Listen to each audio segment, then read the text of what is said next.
안녕하세요. 최인원입니다. 모든 분들이 EFT와 화건으로 건강하고 행복하고 성공하는 삶을 사시기를 기원합니다. 오늘 방송 시작합니다. 저번 주에 이어서 질주하는 세상에서 내 속도대로 살게 해주는 EFT입니다. 세 번째 시간입니다. 내 삶의 속도대로 살려면은 두 가지가 필요하다고 설명드렸거든요. 내 삶의 속도를 찾아야 되고 내 삶의 방식을 찾아야 됩니다.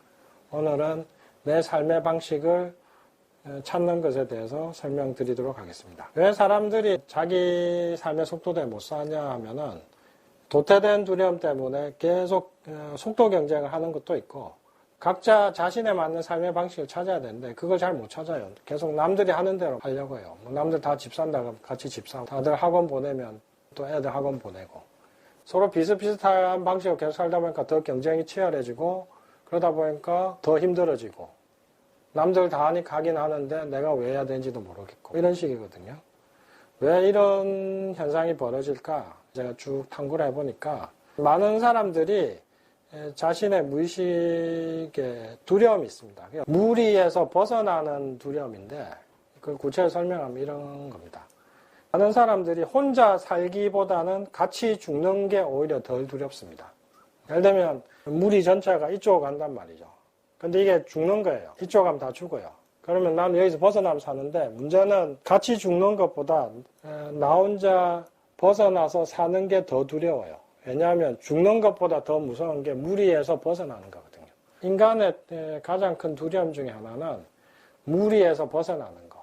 무리에서 떨어져 나가는 것에 대한 두려움이 있기 때문에 자신의 방식대로 잘 살지 못합니다. 이것의 대표적인 예가 피리 부는 사나이 그거죠. 레밍이라고 레밍은 우두머리 따라서 쭉 쫓아가다가 강물에 빠져 죽고 그러거든요. 쥐같이 생긴 거 있잖아요. 레밍. 우화에다 나오는 피리 부는 사나이. 피리 부는 사나이 따라서 쥐가 쭉 쫓아가다가 쥐들이 다 빠져 죽잖아요. 인간에게도 그런 속성이 있습니다. 그래서 자기 방식을 잘 못 찾아요. 또 중요한 게 지금은 컨텐츠 사회거든요. 요즘 커서 뭐 될래 하면 많이 나오는 것 중에 하나가 유튜버인데 유튜버 되려면은 남들과 똑같은 삶을 살면 안 됩니다. 요즘은 자신의 컨텐츠가 있는 게 경쟁력이거든요. 그럼 컨텐츠는 어디서 나오냐? 나만의 경험에서 나옵니다. 컨텐츠의 시대에는 획일성과 상식을 벗어난 개성과 창의성, 고유의 경험 이게 돈이 되는 거거든요. 그러면 남들하고 똑같이 살면 이런 컨텐츠가 생기냐 이거죠. 또 이것과 관련된 얘기 하나가 생각나는데 돌아가셨죠. 얼마 전에. 이회수의 소설 속에 나온 내용인데 소설인지 우화집인지 모르겠는데 하도 오래돼가지고 그 책 제목을 잊어버렸는데 그게 이런 내용이 나와요. 물고기 한 마리가 나오는데 이 물고기의 주인공인데 앞에 물고기 떼가 자기 앞으로 싹 지나가는 거예요. 이 물고기가 이제 호기심이 생겨가지고 이 물고기 떼를 쫓아갑니다. 그래서 맨 뒤에 있는 물고기한테 물어봅니다. 야, 너는 어디로 가냐? 뭐 때문에 이쪽으로 가냐? 맨 뒤에 있는 물고기가 이렇게 얘기합니다. 나도 잘 몰라. 앞에서 막 가니까 나도 따라가는 거지. 나도 몰라. 어디 가는지도 모르고 왜 가는지도 몰라. 정 궁금하면 저 앞에 가서 물어봐요. 이렇게 얘기를 합니다. 이 물고기가 쭉 속도를 내가지고 맨 앞에까지 쭉 쫓아갑니다. 그리고 중간중간에 또 물고기들한테 물어봅니다. 너는 왜 쫓아가냐? 나도 몰라. 나는 앞에 물고기 보고서 쫓아가는 거야. 그래서 쭉 쫓아가다가 결국 선두에 있는 물고기한테 도달합니다. 선두에 있는 물고기한테 드디어 물어봅니다. 너 도대체 어디 가냐? 저 물고기들 왜 따라오냐? 선두에 있는 물고기가 이렇게 얘기합니다. 나도 어디 가는지 몰라. 나 그냥 아무 때나 가는 거야. 근데 내가 어디 가니까 쟤들이 나를 막 따라오더라. 그러면서 이렇게 커졌어. 제가 기억나는 내용인데 약간 틀린 부분도 있을 겁니다. 워낙 오래된 거고 기억나는 걸 재구성한 거기 때문에. 제가 이거 보면서 그때 느꼈던 게 이게 세상의 모습하고 비슷하다 이런 생각이 들었거든요. 사람들 막 돌진하는데 과연 정확한 의미나 목표를 갖고 방향성이 있는 걸까 이런 생각 많이 했거든요. 세상의 유행하고 비슷한 거죠. 유행이 무슨 의미나 방향이 있는 건 아니잖아요. 올해 여름에는 이게 유행했다. 그 다음에는 이게 유행했다가 누가 하니까 그냥 따라한 거잖아요. 저도 많이 따라 했지만 패션은 그렇게 해도 상관없겠지만 자신의 직업을 선택한다든지 자신의 일이라든지 애들 키우는 거라든지 이런 것들을 유행 따라 하면 안 될 거 아닙니까? 남들 다 하는 게 안심되긴 하지만 옳은 경우는 별로 없다. 상식대로 하면은 뭔가 위로가 되는 건 있지만 상식으로 문제를 해결하는 경우도 별로 없다. 이게 제가 궁극적으로 말씀드리고 싶은 겁니다. 또 하나 중요한 게 있는데, 많은 분들이 자기 삶의 방식을 못 정하고서 우유부단한 경우도 대단히 많은데, 모든 선택에는 타이밍이 있습니다. 상담할 때 제가 많이 하는 얘기인데, 제가 아이스크림이 2개가 있어요. 하나는 초코고 하나는 바닐라예요. 시청자분께 드릴 겁니다. 하나는 제가 먹을 겁니다. 어느 거 선택하시겠습니까? 근데 초코를 해야 될지 바닐라 해야 될지 선택을 못하고 망설이고 있으면 어떻게 됩니까? 한 1시간쯤 망설이고 있으면. 둘 다 녹아서 없어지죠. 바로 이겁니다. 모든 선택에는 타이밍이 있고, 많은 분들이 착각하는 게 있는데, 내가 선택하지 않으면 이 선택권이 그대로 남아있는 것처럼 착각해요. 모든 건 선택은 타이밍이고, 그 시간이 지나가면 선택권 자체가 사라집니다. 그래서 선택하지 않는 것도 선택입니다. 인생은 끊임없이 선택해야 되고, 그런데 많은 분들은 선택했을 때 자신이 책임지는 거, 이걸 엄청 두려워합니다. 그래서 선택을 잘 못합니다. 중요한 것은 선택하지 않는 것도 선택이고, 내 인생의 책임은 결국 내가 질 수밖에 없다는 것.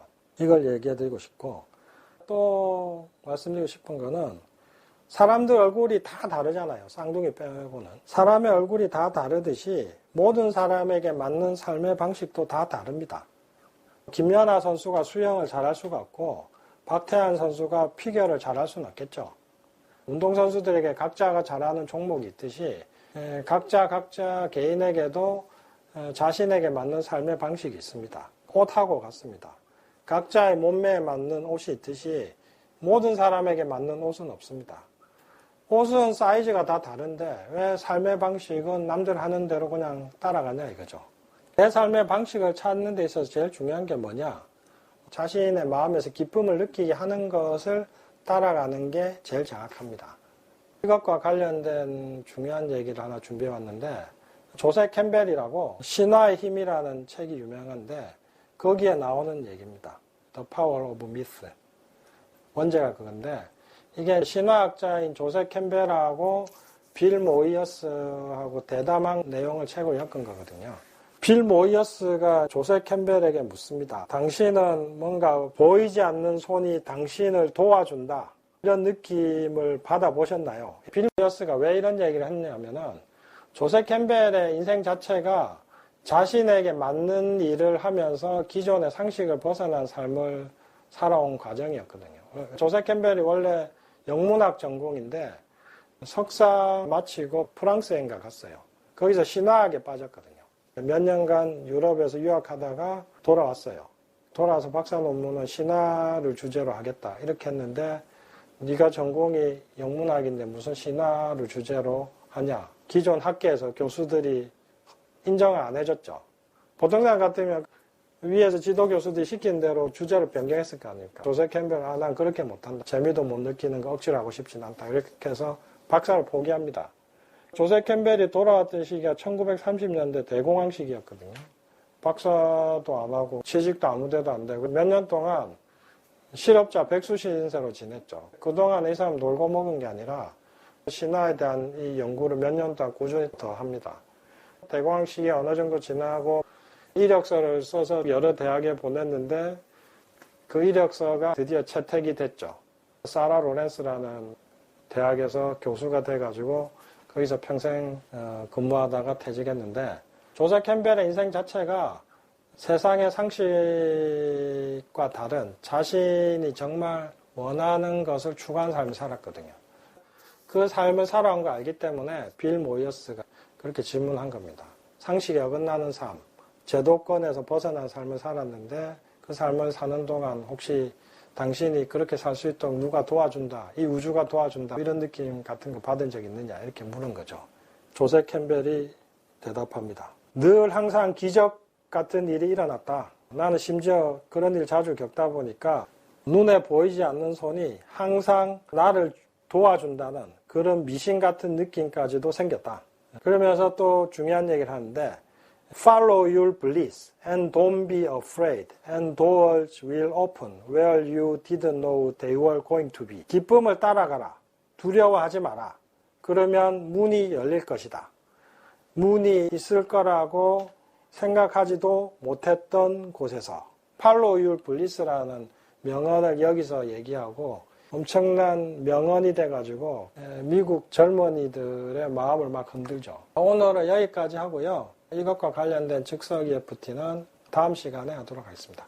안녕히 계십시오. 감사합니다.